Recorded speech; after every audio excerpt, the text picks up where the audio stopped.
Hola a todos, un saludo. Bienvenidos a esta siguiente edición del podcast de Loco Sendero Gráfico.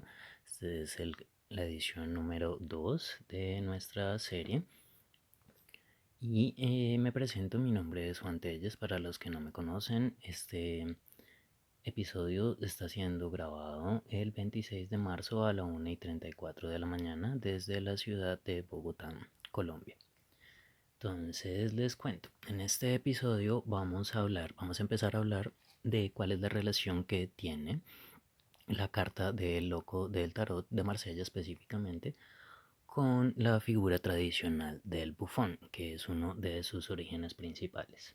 Entonces voy a utilizar una serie de recursos de los que les voy a ir comentando. Inicialmente estoy trabajando desde un libro que se llama El tarot o la máquina de imaginar del autor Alberto Coustet. Y en este libro, este autor desglosa básicamente cada carta, cada una de las cartas de los 22 arcanos mayores del tarot, su significado, su iconología, su iconografía y cómo funciona en la estructura del tarot. Entonces, inicialmente vamos a empezar con una interpretación histórica e iconográfica, siguiendo las investigaciones de Gerard van Rijnberg en Le Tarot, Historie, Iconographie, Esoterisme. Entonces, este señor dice: reyes y señores desde muy antiguo mantuvieron en sus palacios estas caricaturas de la corte que fueron los bufones. Las historias sobre ellos, las representaciones gráficas que podrían señalarse, se cuentan por docenas.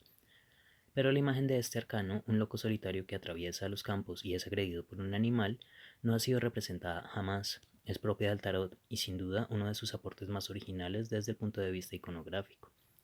Van Rijnberg arriesga la teoría según la cual el espíritu burlón e irrespetuoso de la Edad Media habría querido parodiar en este personaje a la clase de los clerici vagante, aquellos estudiantes migratorios e inquietos siempre en busca de nuevos maestros de quienes aprender ciencias e ideas, y de nuevas tabernas donde pudiera beberse a crédito un poco de buen vino. Más de un autor descubre en estos viajeros insaciables y poco escrupulosos a los primeros agentes, tal vez desconocedores de su misión, pero de gran eficacia real, de la reforma religiosa. Cierro la cita. Entonces, ¿cuál es la relación que existe entre la carta del loco y el personaje del bufón? Tendríamos que empezar por definir qué es el bufón, qué es un bufón. Un bufón es una imagen a la que probablemente todos hemos tenido un acercamiento de una u otra forma por fuentes populares, ya sea cine, ya sea literatura, de pronto algo de música. Y es un personaje que no tiene ataduras, que no tiene limitaciones respecto a las limitaciones que impone toda sociedad, toda cultura, ¿no? El cómo debes comportarte, qué debes hacer, qué no debes hacer. Este personaje se encuentra fuera de estas limitaciones debido a su origen. Su origen es un poco el carnaval, pero de esto vamos a hablar un poco más adelante. Y la figura del bufón podemos reconocerla todos, básicamente porque tiene ciertos elementos iconográficos que son muy claros. Entonces, la ropa multicolor que hace alusión precisamente al carnaval medieval del que proviene, el gorro de tres o más puntas, que es la característica principal, digamos, de este personaje, y que sus puntas están rematadas en cascabeles. Este gorro hace alusión un poco a las orejas del burro. El burro es un animal sagrado, es un animal simbólico importante para Occidente, porque va a hablar de una cierta forma de sabiduría que no es racional y que no se adquiere a partir de procesos racionales, es más intuitiva, es orgánica y proviene del caos. También encontramos que este personaje tiene gorguera o cuello con también con cascabeles, cinturón también con cascabeles y zapatos también rematados en cascabeles. Este personaje porta un atillo en el que carga su equipaje. De pronto esa imagen del latillo es una imagen que podemos reconocer en muchas otras formas de representación popular, que básicamente representan un personaje que está de paso, que está de viaje, que no tiene un sitio fijo. Esto por un lado. Entonces, ¿cuáles son los orígenes de este personaje? Para hablar de los orígenes de este personaje tendríamos que remontarnos históricamente hasta la antigua China, 2000, 3000 años antes de Cristo perfectamente, porque estos personajes ya existían en las cortes chinas muy antiguas.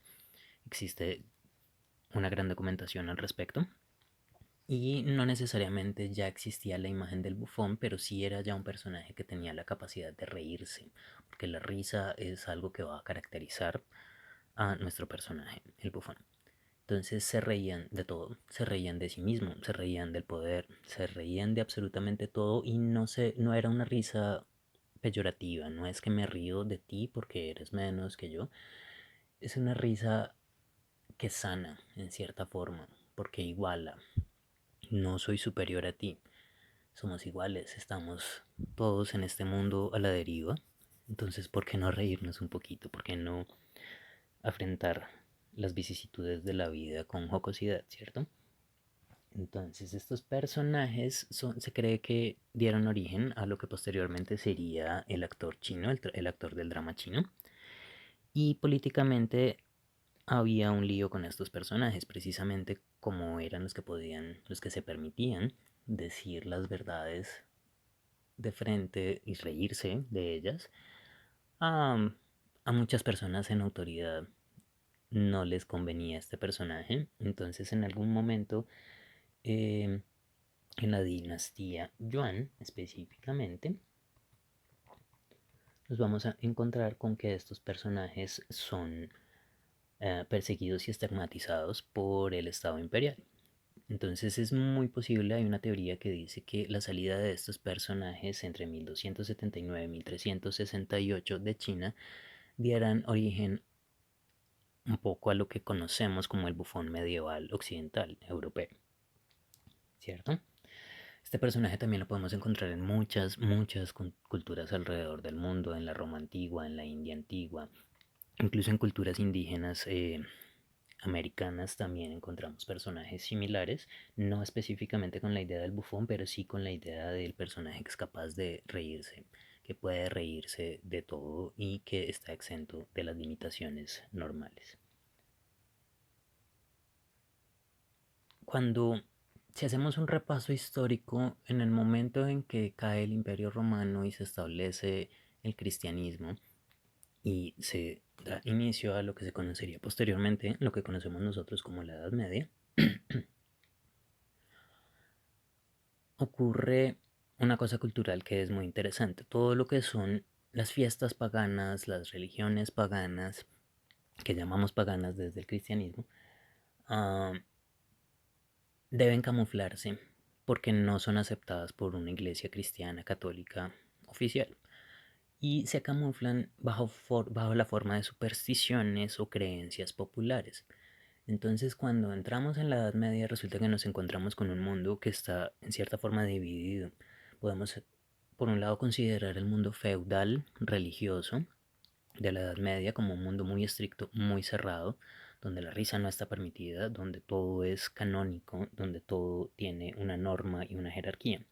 Y por el otro lado encontramos el mundo popular donde todos tienen en cierta forma un mismo nivel, no existe una jerarquía, no existe una autoridad y donde la vida y la muerte están enlazadas en una sola idea. No se consideran separadas, se consideran la misma cosa. Entonces lo que va a hacer morir y renacer van a ser básicamente la misma cosa.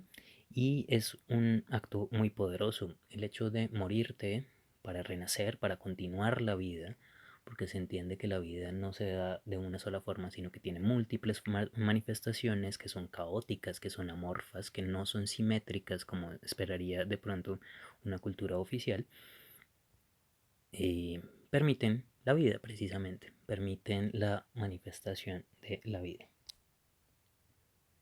Entonces, cuando se da este tipo de manifestaciones culturales, estas manifestaciones se centran un poco en la idea de las fiestas y de las fiestas populares y el carnaval, específicamente medieval. Carnaval es la gran fiesta donde todos se reúnen para celebrar la vida y la muerte como una sola cosa.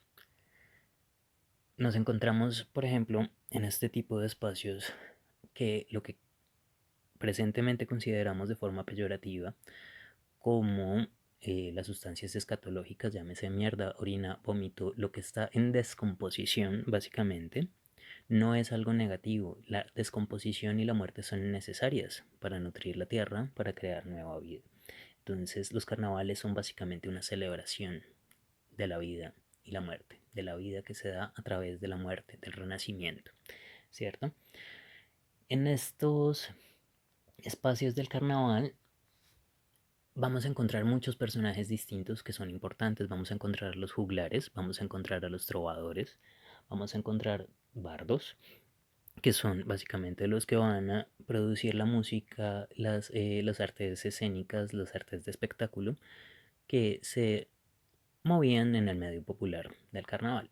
El carnaval puede entenderse como sí mismo un universo aparte del mundo oficial, pero también hay que entender que la cultura oficial tenía que permitir, así no quisiera, este tipo de expresiones, porque si no, el pueblo se les salía de las manos, perdían el control sobre el pueblo. Además de que ya tenían mucho control sobre el pueblo, tenían que permitirle ciertas cosas, eso pasa aún en nuestros días, para no perder el control sobre el pueblo. Entonces este carnaval o estas fiestas también van a estar ligadas a las fiestas religiosas oficiales, al mismo tiempo que hay unas ciertas festividades oficiales que mueve la iglesia, que promueve la iglesia, se mueve el carnaval o lo carnavalesco alrededor de estas fiestas religiosas.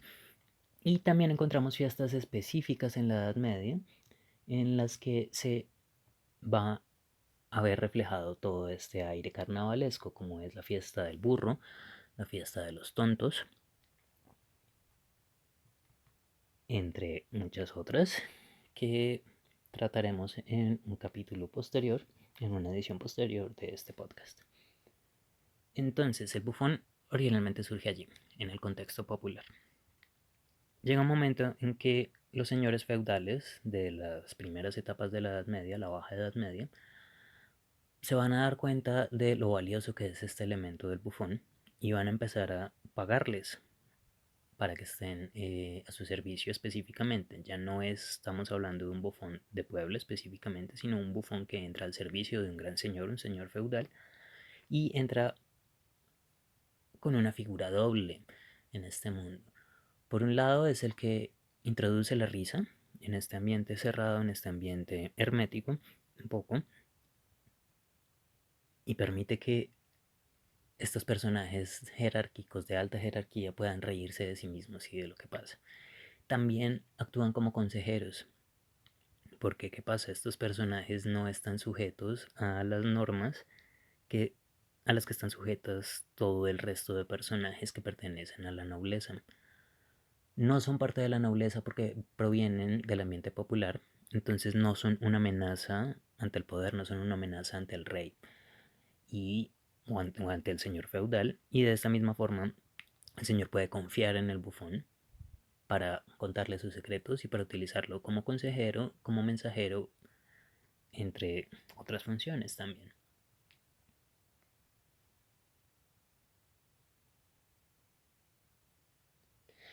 Entonces, devolviéndonos un poquito,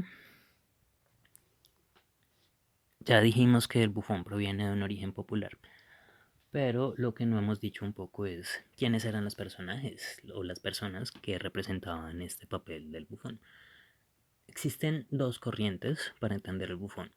Existe un bufón que viene de un humano deforme, un humano con joroba, un humano con malformidades físicas o mentales que le permite perfectamente hacer el papel de sabio tonto, de bufón. Por otro lado también encontramos actores que se especializan en realizar el papel de bufón y en realidad eran personas muy inteligentes, representan su papel, se hacen una posición y tienen una vida gracias a esto, ¿cierto? Por estas razones que les comento, el bufón o la persona que representa al bufón no resulta una amenaza para el poder. Entonces es un elemento que puede introducirse en la corte y al estar en ella sucede una cosa, es un personaje que es parte fundamental de la corte, pero no hace parte de las intrigas de la corte, por lo que no representa una amenaza al poder. Entonces los otros nobles que están detrás del poder no lo van a considerar como un elemento clave en su búsqueda de establecerse en el poder. Y las personas que están en jerarquía, los señores feudales o los reyes, tampoco lo van a considerar una amenaza, se vuelve una figura neutra, en cierta forma. Es una figura neutra que puede reírse, que puede decir la verdad a la cara de forma satírica, pero no porque digan la verdad de forma satírica se considera que esta risa, que esta burla sea ofensiva, porque como les comentaba hace un rato, estamos hablando de una risa reconstructora, de una risa que permite el renacimiento. Existen expresiones como mandar a la mierda, que para nosotros son peyorativas. Si las consideramos en el contexto del carnaval, si yo te mando a la mierda, te estoy mandando a morir para que puedas renacer. Esta era la capacidad y el poder que tenía el bufón. Me río de ti, te mato en cierta forma para que puedas adquirir nueva vida y continuar con tus procesos. Con el paso de los años, este personaje se vuelve cada vez más importante y se vuelve en cierta forma un objeto de valor, no un objeto, pero sí una propiedad de gran valor y empieza a ser regalado por los señores feudales a los reyes. Es cuando se introduce el bufón directamente en la corte. Y como les comento, esta risa que este personaje maneja no es peyorativa. Entonces cuando el bufón se ríe del rey, no necesariamente lo está por debajeando, lo está denigrando, sino que le está mostrando de formas cómicas, de formas satíricas lo que puede pasar si el rey se deja llevar por sus ideas. Entonces el rey plantea una posición, una idea. Voy a hacer la guerra con tal pueblo. El bufón personal de ese rey coge la idea y la lleva a un extremo. Sí, claro, vamos a hacer la guerra y vamos a hacer ta, ta, ta, ta, ta. Le muestra al rey lo que puede pasar de forma jocosa si el rey se deja llevar por sus ideas, para que éste pueda frenarse a sí mismo y tomar decisiones sabias. Es un personaje fundamental. Con el paso del tiempo, estos personajes se transformarían un poco. Entonces encontramos también desde el mismo carnaval medieval lo que es la comedia del arte, que sería muy fuerte después del Renacimiento. Los personajes de la comedia del arte, el doctor Polichinela, el arlequín, son personajes bufonescos en cierta forma. Son personajes que se siguen riendo de sí mismos, riéndose del pueblo, riéndose del poder y riéndose de todo. Entonces son personajes que son una extensión de la idea del bufón. Y finalmente, ya llegando un poco a tiempos más recientes, encontramos que el sucesor directo del bufón en nuestra cultura sería el payaso. El payaso también es una figura clave en la cultura occidental. Para cerrar este comentario que les hago sobre el bufón, vamos a volver una vez más a la relación que existe entre el bufón y el loco. Entonces vamos a abordar una vez más el libro de El tarot o la máquina de imaginar de Alberto Couste. En este libro, en el apartado de la carta de El Loco, el autor dice: este es un capítulo en el que el autor se va a referir a muchos otros teóricos del tarot y estudiosos del esoterismo. Dice: en el rediseñamiento hecho por Oswald Wirth del tarot de Marsella, aparece impreso por primera vez el término Le Fou, el loco, para designar al arcano sin número, aunque tradicionalmente se lo conozca bajo este nombre desde mucho antes. Tanto el Marsella original como sus numerosos contemporáneos franceses y los ejemplos de los copistas españoles llaman Le Mat a esta lámina. Paul Marteau ha querido ver en este nombre una alusión a la jugada clave del ajedrez, ya que el protagonista está en verdad hackeado por los otros, por el mundo, en una situación de encerrona similar a la del mate. Gwen Lescusec propone en cambio dos variantes etimológicas. Provendría literalmente del árabe mat, muerto, o sería un apócope del italiano matto, loco, nombre por otra parte con el que figura en el tarocchino, no estoy seguro de la pronunciación, de Boloña. Queda aún otra posibilidad, común al bajo francés y a sus variantes argóticas. Mat es en este caso sinónimo de fatigado, acabado en las últimas, pero ninguna de estas versiones consigue eliminar del todo las sospechas de las otras. Como su nombre, como su cifra, errática e indeterminada, el loco admite una sutil parafernalia simbólica.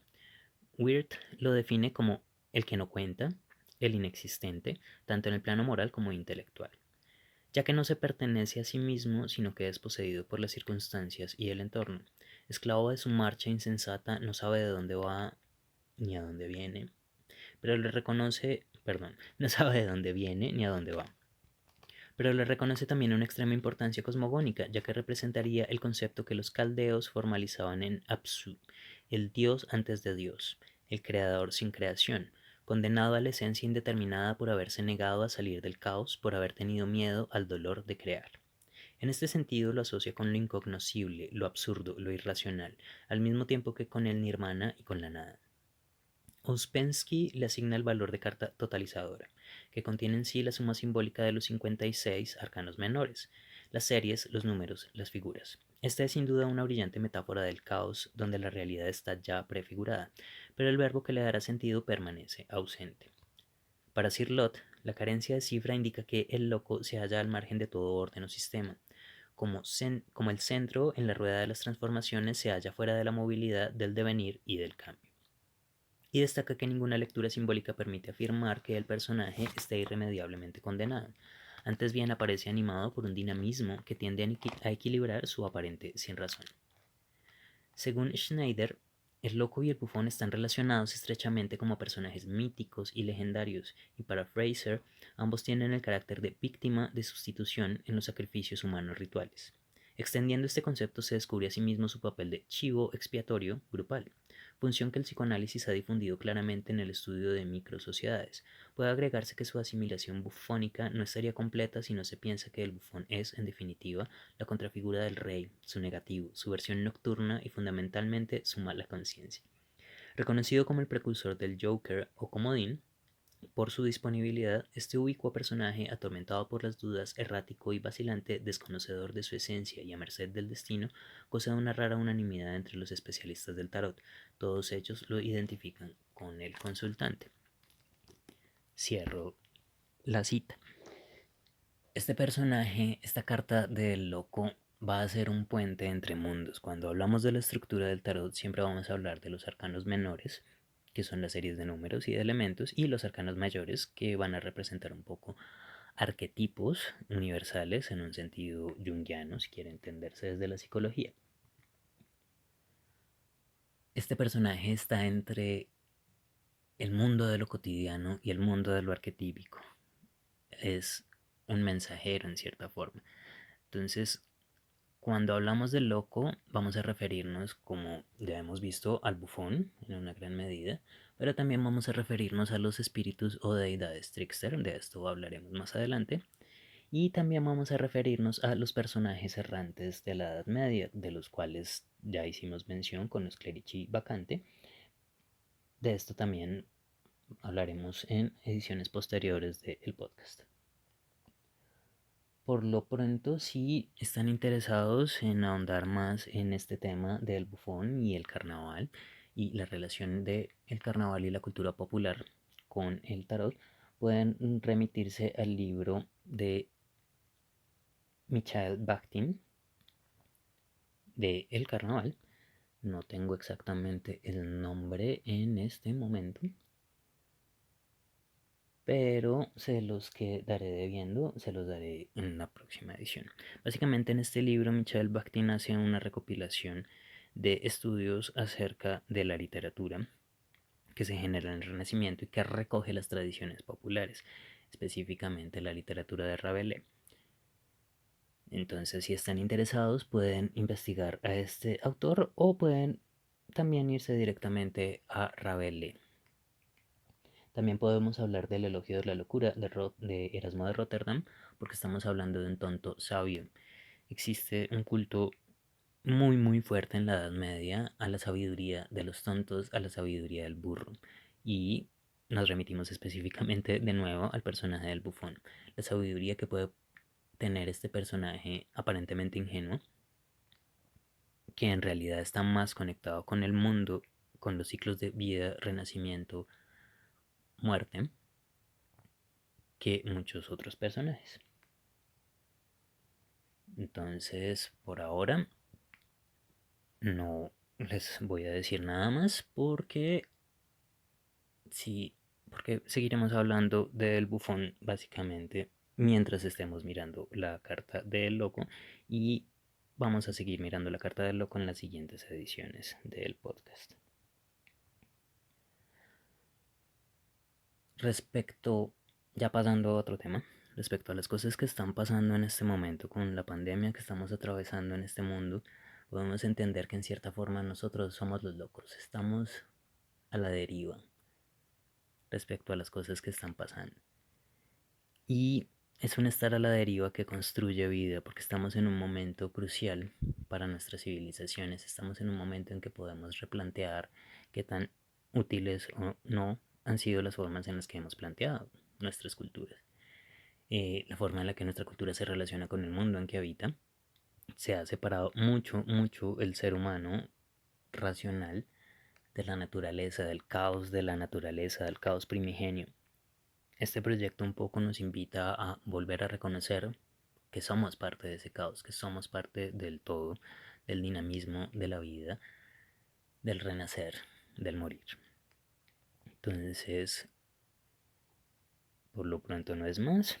Les hago un cordial saludo, mucha paciencia y mucha fuerza para enfrentar estos tiempos que vienen. Y si están interesados en lecturas del tarot, ya saben, se comunican conmigo con el WhatsApp 315-356-6505 más 57-315-356-6505 y me pueden consultar directamente para lecturas de tarot. Yo estaré dentro de muy poco publicando la página oficial del proyecto donde van a encontrar toda esta información de forma extendida para que puedan ustedes mismos decidir de qué forma quieren contactarse conmigo, si quieren contactarse conmigo. Cuando yo hago esta oferta de lecturas de tarot, lo considero una guía. El tarot es una forma de comunicarse con el universo para guiarse en la vida. Entonces eso es básicamente lo que les estoy ofreciendo. Respecto a dudas que tengan, pueden comunicarse conmigo por mensaje directo o comunicándose al WhatsApp. Por lo pronto no es más. Un saludo y espero que todos estemos muy bien, que todos sigamos muy bien. Mucha fuerza, mucha resistencia y mucho amor para continuar con estas aventuras que nos pide el mundo en este momento afrontar.